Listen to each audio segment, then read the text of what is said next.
Hi, I'm Brandon. And I'm Megan. For years, we were stuck in a rut, always complaining that nothing ever changed for us. And then we realized if we wanted to improve our lives, we had to put in the work. Each week on this podcast, we'll get into an aspect of personal growth, relationships, or just life. Through our own experiences and guest interviews, we hope to inspire you to make your own positive changes. Welcome to the Fools in Love podcast.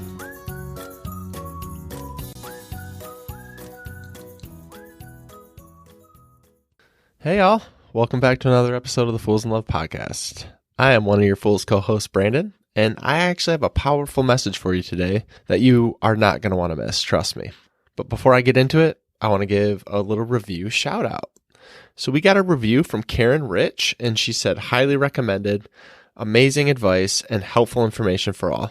Well, thank you so much, Karen. We appreciate you, and if you love this episode, consider leaving us a review or share and tag us on social media at The Fools in Love. It just helps us share our message with more people, and we'd greatly appreciate it.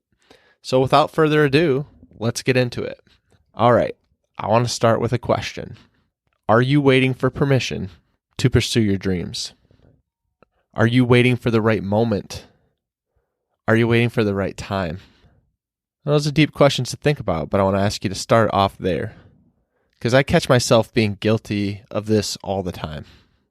Do you ever think, if only I had the perfect training, the perfect book, the perfect podcast, the perfect coach or mentor to listen to, then I would know it's time? Well, I used to live this way. I used to think, if someone would just give me a chance, if they would just give me an opportunity, then I'd be able to be better. If I could just get the job I want, the experience I want, and have the money I want, the status I want, then I can do what means the most to me.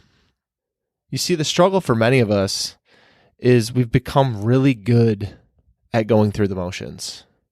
And myself is included in this.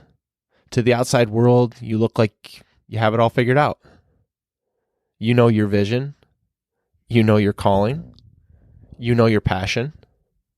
And each day, you're motivated to go out and make it happen. And even though that's true some days, most days it isn't. If I can be honest, most days I'm scared. Most days I feel like a fraud. Most days I feel like a hypocrite. Most days I have trouble motivating myself to do anything, let alone take on the challenges or face the discomfort that we often talk about. I compare myself to others daily, even though I know it isn't serving me at all. I compare someone's 10-year journey up the mountain to my 10 minutes of trying something, and I become discouraged because maybe I don't measure up. So why am I telling you all this? Because we all do this at one time or another. We all play this woe is me card. We all expect things. And even worse, we feel like we deserve things, even when maybe we don't. And you know why we do this? Because the world has sold you, they've sold me, a lie.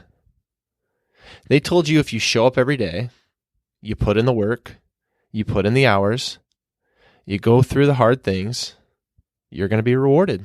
The world told you that you were owed something for it, something for those experiences. Now, I'm not saying you shouldn't go out and give effort. I'm not saying you shouldn't try hard and pursue your calling in life. But why do we start to somehow think it's expected that when we put in that work, it'll work out exactly how we planned? The reality is, I know many people who work hard. Many people, and I talk to a lot of people that put in the work, and they honestly don't have much to show for it. And I see others that work hard and they've achieved amazing things. And sure, there's, outliers and examples of people who don't work very hard, who are doing really well, and I know that's a lot of times where we want to go. But we live in a world of participation trophies where you get a medal just for being a participant in life.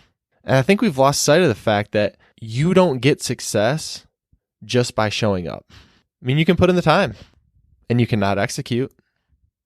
Or you can be willing to work and work really hard, but it's on the wrong things and you still might go nowhere. Or maybe you'll work on the right things and it still might not go nowhere, or at least might not progress at the timeline that you're waiting on. And this might be harsh, but can I be real for a minute? You aren't owed anything. You aren't owed anything. You have to recognize those thoughts and those statements for what they are. That's a lie.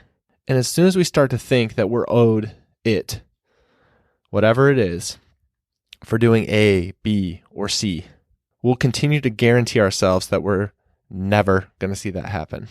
We start to crave and focus on what we don't have, and we lose sight on what we do have. There's opportunities in this time that we're squandering. There's skills that we have that we're leaving on the shelf to collect dust. And we're missing that grit to push us through difficult things. So what do we do?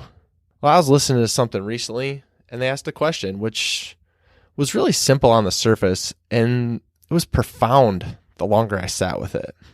And here it is. Are you a leader or are you a follower? I mean, when I thought about that, I was like, yeah, I think I'm a leader. I have this podcast where I help people. I have my own company. I have kids. I'm a parent. I'm a CEO. I must be a leader, right? Wrong. Those have nothing to do with being a leader. Those are just titles. Those are things I do for a living, sure. And they're roles that I play, but that doesn't mean that they make me a leader. I often hear people say, if I had this title, or if I had this job, or if I had this circumstance, or if I had this dollar amount in my bank account, or partner, or security, or I lived in this place, or I had these friends or mentors, then I will make my mark. Then I'll step out on my own. Then I will pursue that fire that's been burning inside of me. And then I'll stop making excuses. Or certainly I'll stop making the same excuses. And then I will step into my calling. But that's not leader talk. If the titles and roles are stripped away, there's really only one question you should be asking yourself. Are the actions you're taking showing people that you're a leader? Because it all boils down to actions. Because how you carry yourself and how you show up every day and the impact that you're making on those around you, those are what make you a leader. You see, many of us hide as a follower.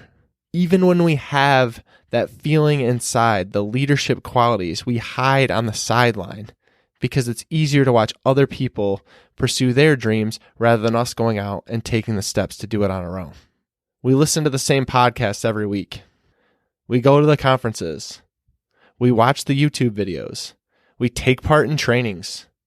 We hang out on Clubhouse. We read all the right books you should be reading. And we get inspired. We get inspired enough for a moment to think, yes, I agree with that. Yes, this is the time. Now is the time. I'll go out there and I'll get it. Coming into the new year, you hear that kind of talk a lot. A new year, a fresh start.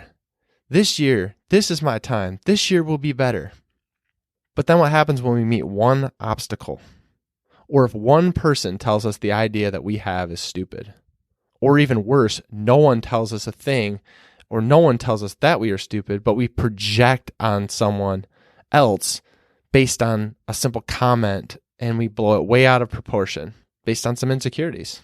Or maybe one launch doesn't go as planned. Or we don't get enough likes on Instagram. Oh, we all like those little hearts on Instagram, don't we? And we stumble or perceive something to be a stumble. And we so easily revert back to our old selves. Why? Why do we do that?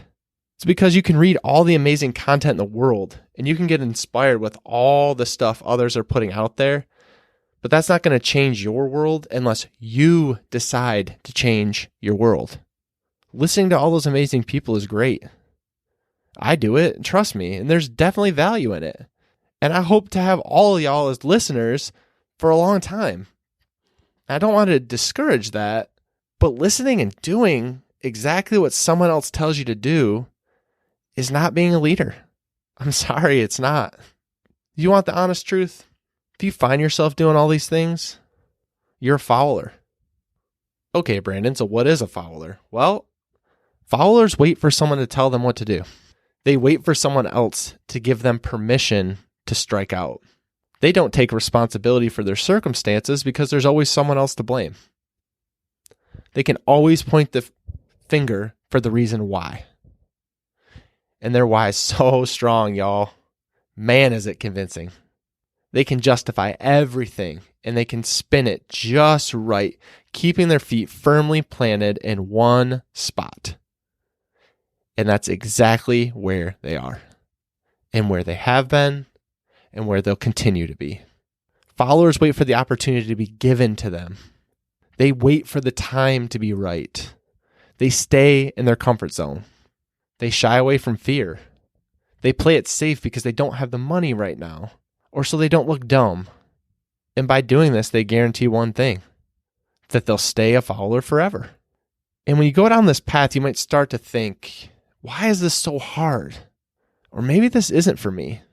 Or maybe you'll think, I don't deserve to have to go through this to realize my dream. I mean, why is it so easy for them over there? And why does it have to be so hard for me? Okay, so say you find yourself asking some of these questions, and I definitely have. Have you been saying yes to any of these statements? Yeah, that is the way it's been. Yes, I understand I've been falling into these patterns. Yes, I want to explore what I can do to change this and stop walking the same path that I've always known. You might even say, I want to be a leader. Well, before you say that, let me just tell you what a leader is. And then you can decide if it's something that you truly want, because only you can answer that. So being a leader is really quite simple. A leader gets stuff done. A leader has a vision for what they're going to do, but they don't just stop at the vision. They go out and take action. And when they come up against resistance or challenges, or no matter what obstacles they face, they will make it happen. They're the type of person to get things done no matter what. A leader also falls on their face a lot. And I mean a lot. And when they do that, they welcome criticism and fear and opportunities to fail because they understand that growth cannot happen without these things. A leader knows that ego doesn't mean confidence, like much of the world would believe. No, it's the exact opposite. You don't have to be the smartest person in the room. If you're a leader, you can put your ego to the side. And we've all heard, if you're the smartest person in the room, then find a new room. But when you're a leader, you don't need that validation from others to puff yourself up. You don't need a bunch of yes men or women at your side agreeing with every idea you have, good or bad. And yes, as a leader, you understand that you have a lot of bad ideas. You don't need the follower count. Oh, this one can hit hard, can it? Or the likes, or the comments, or the influencer status to get motivation to carry on. All you need is your passion, your drive, your goal to help people, to guide people, to help them discover their gifts and to be the best version of themselves. A leader can impact a room without needing to be the loudest person in the room. They don't need to be right all the time and understand that many times they're not. And they don't even need to be liked, because if they show up as themselves, none of those things matter. They make their mark no matter where they show up because they don't know any other way.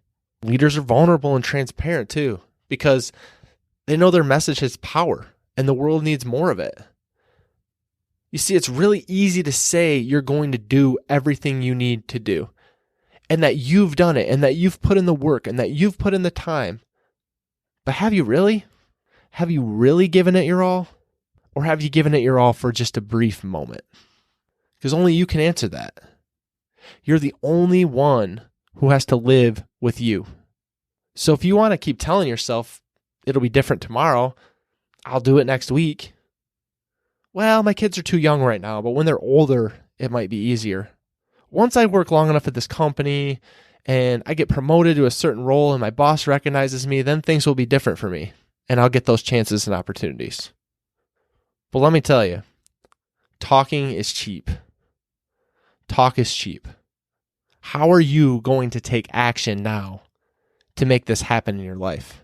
And I'm not trying to be morbid here, but you can wait so long that you simply run out of time.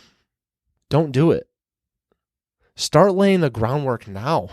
Stop planning. Stop overthinking and overanalyzing everything you do and just start doing. And when I say doing, it doesn't have to be big, amazing things. I mean, do something. Stop doing the same things. If they haven't produced fruit, then they probably won't. Change things up, mix things up, and you'd be surprised at the doors that'll open for you. Meg and I always tell each other, done is better than perfect, and that is the straight truth. You can plan a million different ways to do something. And at the end of it, you know what happens? You get so stressed on how you could do it that you end up doing nothing at all. Stop waiting for permission to live in your purpose. Stop saying someday. Matter of fact, take someday completely out of your vocabulary. You are here today. You have today. And even today isn't guaranteed, y'all. So what are you going to do today to be a leader? To see your dreams be realized? To finally get out of your own way and make a difference with the knowledge and information that you have living inside of you. Because a leader sees past all those distractions and setbacks we just talked about, and all the things that the world will put in front of you. And rather than focus on the struggles and stumbling over them, leaders instead use these moments as a stepping stone to reach higher and higher and higher. And you know what happens? They become more comfortable with the weight on their shoulders. I once heard that your shoulders grow to bear the weight on them. So you have to be okay with that weight actually being there. Your growth, your leadership, all of it, it's like a muscle. It has to be broken down to be built back up even stronger. And don't forget that. Oh, and this one's a big one. A leader owns their faults. They own their missteps. And they don't need to play the blame game or point fingers when something doesn't go right. And it takes a leader to fix things. It takes a leader to fix a broken relationship. It takes a leader to recognize that maybe they screwed up as a parent and they need to show up better. Or maybe they haven't been the partner they want to be, the person they want to be. A leader recognizes that and makes the changes. So I have a few questions to leave you with. Are you going to keep listening to the inspiration and then not achieve anything? Are you going to get pumped up only to let yourself down again? Are you going to figure out how to respond when life throws you a curveball or 3 or 100? Because that's the reality of this world we live in, y'all. At the end of the day, if you don't do what you feel like you should be doing, and only you know what that is, by the way, but if you keep that to yourself, no one will ever know. And sadly, you know what'll happen? That will end with you. The fire will die with you. And someday you'll look back and you'll say, what if? What if things were different? What if I would have tried that? What if I didn't let fear control me? What if I would have stopped simply being a follower and decided to be a leader? Also, you might find out this being a leader thing, it's not for you.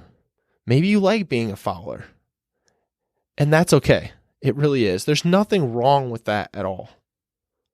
Everyone's not meant to be a leader. But my guess is by you listening to this podcast, your goal is to be better. Your goal is to create the life you want. So what are you going to do? Are you going to keep waiting for someone to tell you what to do? Are you going to keep playing it safe, waiting for the opportunity to happen? Are you going to be afraid to be embarrassed? Are you going to be scared to maybe fall on your face? Or are you going to wait for the right time, even if that means that time may never come? Or are you ready to follow your gut? Are you ready to stop asking for permission? Stop waiting for a handout. Stop asking to be bailed out. Stop telling the world that it owes you something, because the world owes you nothing at all. Don't fall into the entitlement trap. Don't be entitled. If you want permission, I'm going to tell you right now, you already have it. It's up to you. Your move. Y'all, thank you so much for listening to this episode. If it resonated with you, please go share it over on Instagram and let us know your biggest takeaways. And also make sure to tag us at The Fools in Love. And if you know someone who needs to hear this message, just share it with them over there. And if y'all need anything, as always, you can DM us on Instagram at The Fools in Love, or you can email us at hello@thefoolsinlove.com. And if you haven't heard it yet today, you are capable of more. You've got this, and we love you. Hey B, what did you think of that episode? I think it was pretty dang good. Well, what should someone do if they enjoyed these last 30 minutes? They should probably head over and leave us a review so we can reach more people. They definitely should. Guys, if you like the Fools in Love podcast, please go follow us over on Instagram at Fools in Love Podcast. We'd love to connect with you and learn more about what you'd like to hear.